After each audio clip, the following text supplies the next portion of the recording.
Hai semuanya, perkenalkan nama saya Mufidah Nggolaon dengan NIM A40122045 kelas B, program studi pendidikan guru sekolah dasar.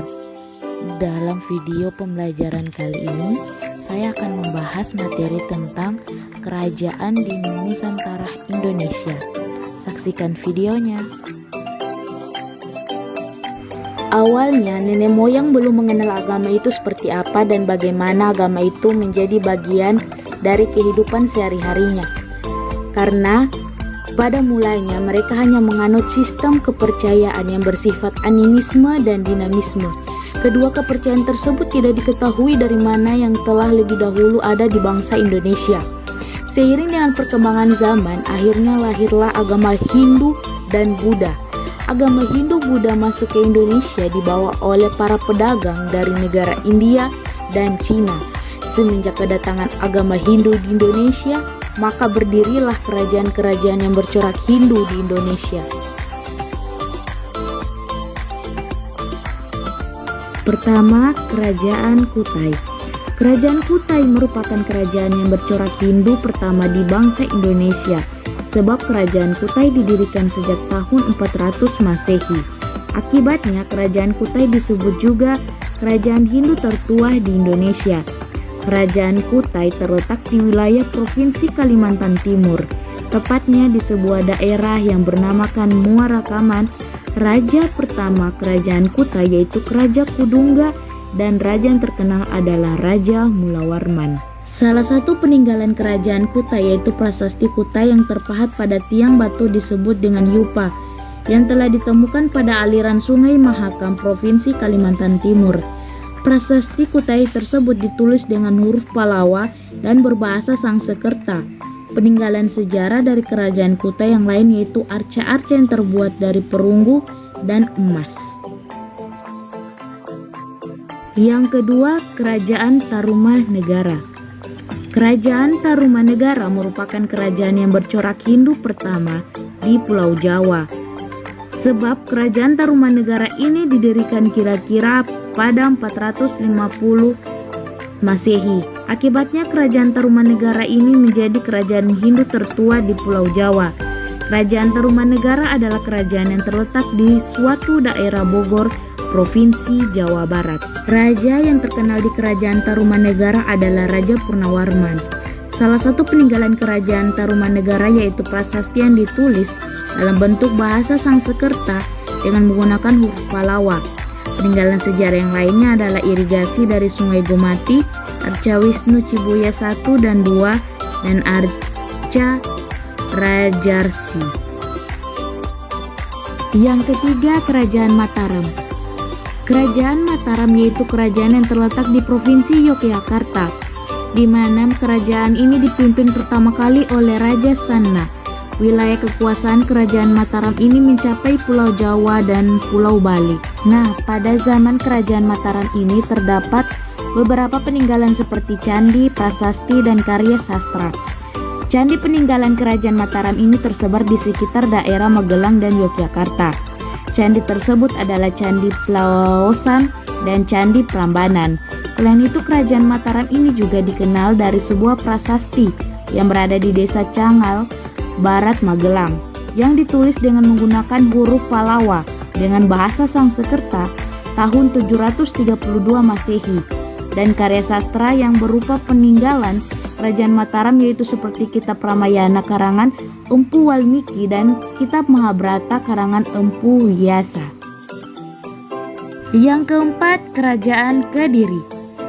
Kerajaan Kediri terletak di Provinsi Jawa Timur, tepatnya di tepi Sungai Berantas atau Kali Berantas, terdiri pada masa abad ke-12 antara tahun 1042 sampai 1222.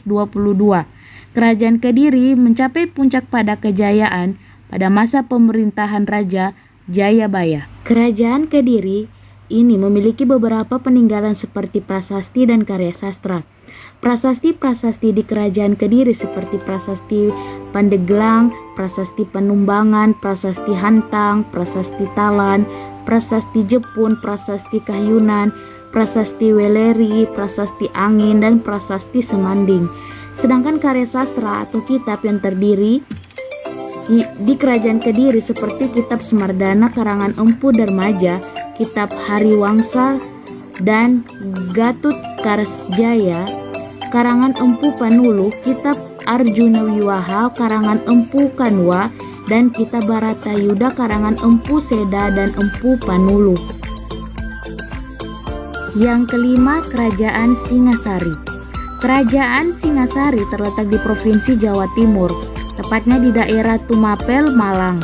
Luas kekuasaan Kerajaan Singasari yaitu meliputi daerah Malang saat ini.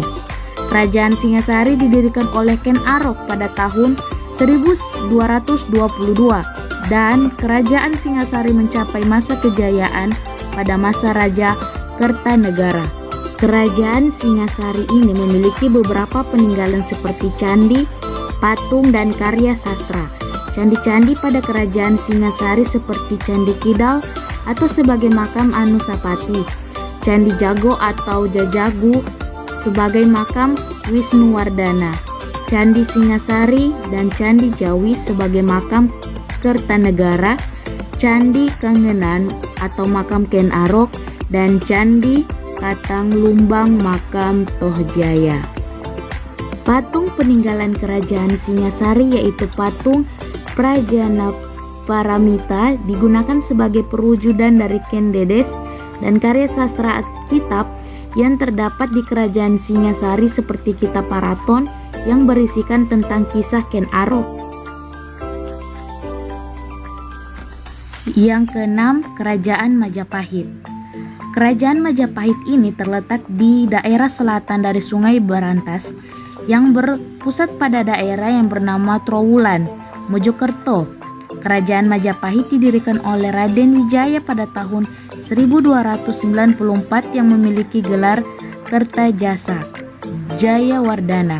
Wilayah kekuasaan Kerajaan Majapahit yaitu meliputi wilayah Nusantara yang ditambah dengan Tumasik atau Singapura dan Semenanjung Melayu. Peninggalan sejarah Kerajaan Majapahit yakni berupa karya sastra dan candi. Karya sastra atau kitab di Kerajaan Majapahit seperti Kitab Negara Kertagama karangan Empu Prapanca, Kitab Arjuna Wiwaha karangan Empu Kanwa, dan Kitab Sutasoma karangan Empu Tantular. Candi-candi pada Kerajaan Majapahit seperti Candi Jabung di sekitar Krasa, daerah Probolinggo, Candi Tigawangi di dekat Pare, daerah Kediri, dan Candi Tikus di desa Trowulan, Mojokerto. Kerajaan Majapahit juga memiliki pati yang terkenal yaitu Pati Gajah Mada. Pati Gajah Mada ingin mempersatukan Nusantara dengan sumpah palapanya. Selanjutnya masuk Kerajaan Buddha di Indonesia. Agama Buddha lahir di India sesudah agama Hindu.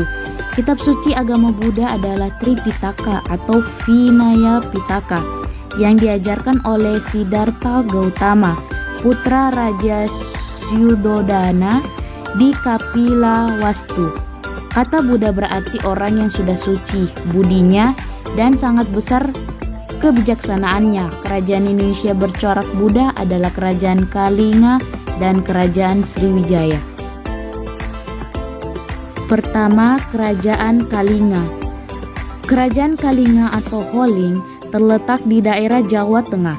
Hal ini berdasarkan berita dari Cina yaitu dinasti Tang 618 sampai 906. Dari sumber tersebut pada tahun 647 Masehi, kerajaan ini diperintah oleh Ratu Simo atau Sima dan rakyat hidup makmur. Pada tahun 664 Masehi, seorang pendeta Buddha dari Cina yang bernama Wining datang ke Kaling. Selama 3 tahun di Kaling, ia menerjemahkan kitab Buddha Hinayana. Peninggalan sejarah berupa prasasti terdapat di desa Tukmas di kaki gunung Merbabu. Prasasti tersebut bertuliskan tahun 650 Masehi dan ditulis menggunakan huruf Pallawa dalam bahasa Sanskerta. Kedua, Kerajaan Sriwijaya. Kerajaan Sriwijaya berdiri pada abad ke-7 dengan Raja pertama Sri Jayanegara dan berpusat di Palembang, Sumatera Selatan atau muara Sungai Musi. Sriwijaya mengalami zaman keemasan pada saat diperintah oleh Raja Bala Putradewa, putra dari Samaratungga dari Jawa pada abad ke-9. Wilayah Sriwijaya meliputi hampir seluruh Sumatera, Jawa Barat, Kalimantan Barat, dan Semenanjung Melayu. Oleh karena itu, Sriwijaya disebut Kerajaan Nusantara pertama. Sriwijaya dikenal sebagai kerajaan maritim, pusat pendidikan dan penyebaran agama Buddha, dan sebagai pusat perdagangan karena mempunyai angkatan laut yang tangguh, wilayah perairan yang luas. Karena begitu luas wilayahnya, maka Sriwijaya disebut sebagai Kerajaan Nusantara pertama. Dikenal sebagai pusat pendidikan penyebaran agama Buddha dengan bukti catatan Itsing dari Cina pada tahun 685 Masehi yang menyebut Sriwijaya dengan Silifosi. Bukti yang kedua adalah Sakyakirti dan Dharmapala dari India, seorang guru agama Buddha yang terkenal. Banyak pula pemuda Sriwijaya yang dikirim ke perguruan tinggi Nalanda atau India untuk belajar agama Buddha. Dikenal sebagai pusat perdagangan karena Palembang sebagai jalur perdagangan nasional dan internasional. Banyak kapal yang singgah sebagai menambah pemasukan pajak. Peninggalan sejarah berupa Candi Muara Takus dan bangunan tempat suci Biara Bakal, serta prasasti yang ditulis dengan huruf Pallawa berbahasa Melayu kuno. Ada 5 buah prasasti, yaitu Prasasti Keduka Bukit 605 Masehi, Prasasti Talang Tua 684 Masehi, Prasasti Telaga Batu, atau ketiga prasasti tersebut ditemukan di dekat Palembang, Kota Kapur di Pulau Bangka 686 Masehi, dan Karang Berahi di Jambi 686 Masehi. Keruntuhan Sriwijaya disebabkan oleh faktor dari dalam dan dari luar negeri. Pada tahun 1025 Sriwijaya diserbu Raja Kolamandala dari India Selatan dan Raja Sanggarama Wijaya Tunggawarma ditawan. Kemudian tahun 1275 Masehi Singasari menyerang kerajaan Sriwijaya, dan tahun 1277 Masehi Kerajaan Majapahit juga menyerang kerajaan Sriwijaya. Selanjutnya, kerajaan Islam di Indonesia. Masuknya agama Islam di wilayah Indonesia yaitu melalui jalur perdagangan yang berasal dari berbagai negara, antara lain negara Persia, Arab, Mesir, dan Gujarat atau India. Pada awalnya, agama Islam dikenalkan dan berkembang di daerah Sumatera Utara, tepatnya di daerah Pasai dan Keurlak. Nah, dari daerah tersebut, agama Islam terus menyebar ke seluruh wilayah Indonesia. Setelah tersebarnya agama Islam di Indonesia, maka terciptalah kerajaan yang bercorak agama Islam. Pertama, Samudra Pasai. Samudra Pasai merupakan kerajaan yang bercorak Islam pertama di Indonesia, sebab Kesultanan Samudra Pasai didirikan sejak abad ke-13 Masehi atau 1285. Akibatnya, Kesultanan Samudra Pasai merupakan kerajaan Islam pertama di Indonesia dengan raja yang pertamanya yaitu bernama Marasilu dengan gelarnya Sultan Malik As-Sahleh. Kesultanan Samudra Pasai mengalami masa puncaknya pada saat dipimpin oleh Sultan Malik At-Tahir II, dengan buktinya yakni Kesultanan Samudra Pasai menjadi pusat perdagangan dan penyebaran agama Islam di Aceh. Peninggalan sejarah Kesultanan Samudra Pasai yaitu mata uang emas dan makam Raja Malik As-Sahleh di Gedong, Aceh Utara. Kedua, Kerajaan Aceh. Kerajaan Aceh terletak di tepi selatan Malaka yang berpusat di Kutaraja, Banda Aceh. Berdiri pada abad ke-16 dengan Raja pertama Sultan Ali Mughayat Shah tahun 1514 sampai 1528. Karena Sultan Ali Mughayat Shah wafat, diganti putranya Salahuddin tahun 1530 sampai 1537. Karena Salahuddin tidak cakap, kemudian digantikan adiknya yaitu Alauddin Riayat Shah yang bergelar Al-Qohar. Sultan Alauddin pernah bekerja sama dengan Turki di Istanbul. Sekitar 40 perwira Turki melatih tentara dengan mengajarkan cara membuat meriam di Aceh. Ia memerintah tahun 1537 sampai 1568 Masehi. Setelah wafat digantikan putranya Husain. Husain tewas dalam perang saudara sehingga digantikan oleh Ali Riayat Shah. Raja terkenal dari Aceh yang membawa ke zaman keemasan adalah Sultan Iskandar Muda 1607 sampai 1636. Ia berhasil menaklukkan Johor, Pahang dan Kedah. Sepeninggalan Sultan Iskandar Muda digantikan Sultan Iskandar Thani. Pujangga terkenal dari Aceh antara lain Hamzah Fausuri, Syamsuddin Sumatrani, Nuruddin Ararini, dan Abdurrauf Singkel. Para ulama inilah yang berhasil menerjemahkan Al-Quran. 3. Kesultanan Demak. Kesultanan Demak terletak di muara Sungai Bintoro, daerah Demak, Jawa Tengah. Kerajaan Demak berdiri pada abad ke-16 Masehi. Dan raja pertama Kesultanan Demak yaitu Raden Patah yang menjadi penembahan Jimbun atau Pate Radim.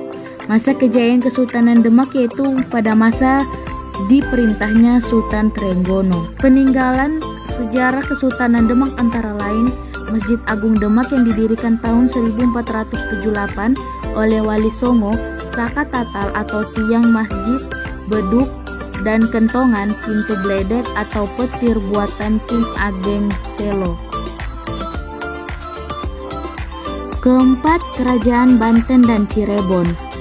Kerajaan Banten dan Cirebon terletak di daerah Banten dan Cirebon yang didirikan oleh Fatah Hilal atau disebut juga Syarif Hidayatullah, di mana beliau termasuk Sunan Gunung Jati sekaligus Panglima Kesultanan Demak. Banten mengalami kejayaan pada masa Sultan Ageng Tirtayasa tahun 1651 sampai 1680. Adapun peninggalan sejarah Kerajaan Banten dan Cirebon yaitu seperti Masjid Agung Banten yang berada di Banten, meriam Ki Amok dan sebuah bangunan yang berbentuk gapura, di mana gapura tersebut dapat digunakan sebagai pintu gerbang di Kerajaan Banten tersebut. Yang kelima, Kerajaan Gowa Talo. Kerajaan Gowa Talo terletak di Sombak Opu, Makassar, Sulawesi Selatan. Raja Gowa bergelar Daeng dan Raja Talo bergelar Karange. Raja Goang Daeng Manrabia atau Sultan Alauddin dan Raja Talo yaitu Karangmatoaya atau Sultan Abdullah Aul Islam menyatakan penggabungan dua kerajaan menjadi Dwi Tunggal. Raja terkenal dari Gowa Talo adalah Hasanuddin tahun 1653 sampai 1669. Karena ketegasannya, Belanda menjuluki Sultan Hasanuddin sebagai sebutan ayam jantan dari timur. Peninggalan sejarah Kerajaan Gowa Talo antara lain rumah Raja Gowa, kapal pinisi, dan kapal layar kora-kora. Kehancuran Gowa Talo adalah karena pengkhianatan Raja Arupalaka dari Bone. Belanda berhasil mengalahkan Sultan Hasanuddin dengan memaksanya mendatangani perjanjian Bongaya tahun 1667. Yang keenam, Kerajaan Ternate dan Tidore. Kerajaan Ternate dan Tidore adalah terletak di daerah Sampalu, Pulau Ternate dan Pulau Tidore di Provinsi Maluku Utara. Kerajaan Ternate dan Tidore berdiri pada abad ke-16 Masehi dengan raja pertama yang bernama Sultan Zainal Abidin atau masa pemerintahannya yaitu tahun 1486 sampai 1500. Sedangkan raja yang terkenal di Ternate adalah Sultan Hairun dan Sultan Babulah, dan raja yang terkenal di Tidore adalah Sultan Nuku. Itulah hasil dari pemaparan materi dari saya. Kurang dan lebihnya mohon dimaafkan.